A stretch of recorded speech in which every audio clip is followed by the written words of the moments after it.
नमस्कार दोस्तों, exit poll में हरियाणा में कांग्रेस पार्टी को स्पष्ट बहुमत दिखाया गया है।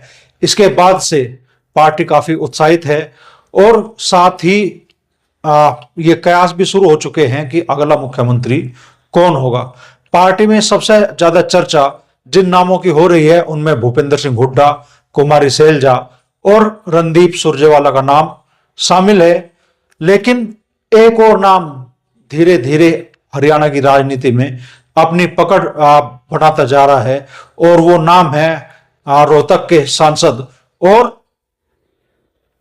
पूर्व मुख्यमंत्री भूपेंद्र सिंह हुड्डा के बेटे दीपेंद्र सिंह हुड्डा का। यह अलग बात है कि अभी तक दीपेंद्र सिंह हुड्डा की तरफ से ऐसा कुछ नहीं कहा गया है जिसके कारण उन्हें सीएम पद का दावेदार माना जाए। लेकिन ऐसा माना जा रहा है कि इस बार दीपेंद्र सिंह हुड्डा के नाम पर भी सीएम मुख्यमंत्री को लेकर सहमति बन सकती है। तो ये जानते हैं कि सीएम पद के लिए दीपेंद्र सिंह हुड्डा की दावेदारी कितनी मजबूत है और कल जब चुनाव परिणाम आएंगे तो हरियाणा की राजनीति में क्या समीकरण देखने के लिए मिल सकते हैं। दीपेंद्र हुड्डा की दावेदारी के पीछे दो अहम वजह मानी जा रही है। इसमें पहली वजह तो यह है कि वे पूर्व सीएम भूपेंद्र सिंह हुड्डा के बेटे हैं और उनके नाम का विरोध होना भी मुश्किल होगा। दीपेंद्र सिंह हुड्डा को कांग्रेस पार्टी के हाईकमान का करीबी समझा जाता है।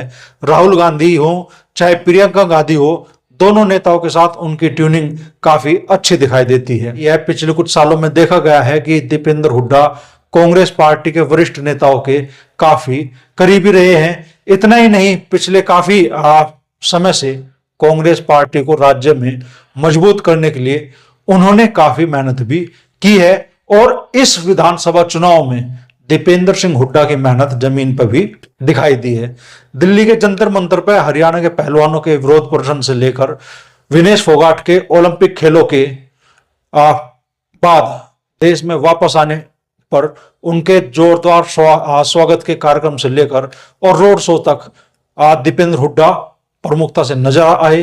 उन्होंने हरियाणा की राजनीति को समझने के लिए ग्राउंड पर काफी ज्यादा काम किया और दीपेंद्र हुड्डा के भाषणों में उनकी ये मेहनत झलकती है। हरियाणा में पार्टी की मजबूती के लिए दीपेंद्र हुड्डा ने जो काम किए उन्हें देखते हुए ही पार्टी में उनके पिता और पूर्व सीएम भूपेंद्र सिंह हुड्डा के समर्थक नेताओं को टिकट भी काफी संख्या में दिए गए।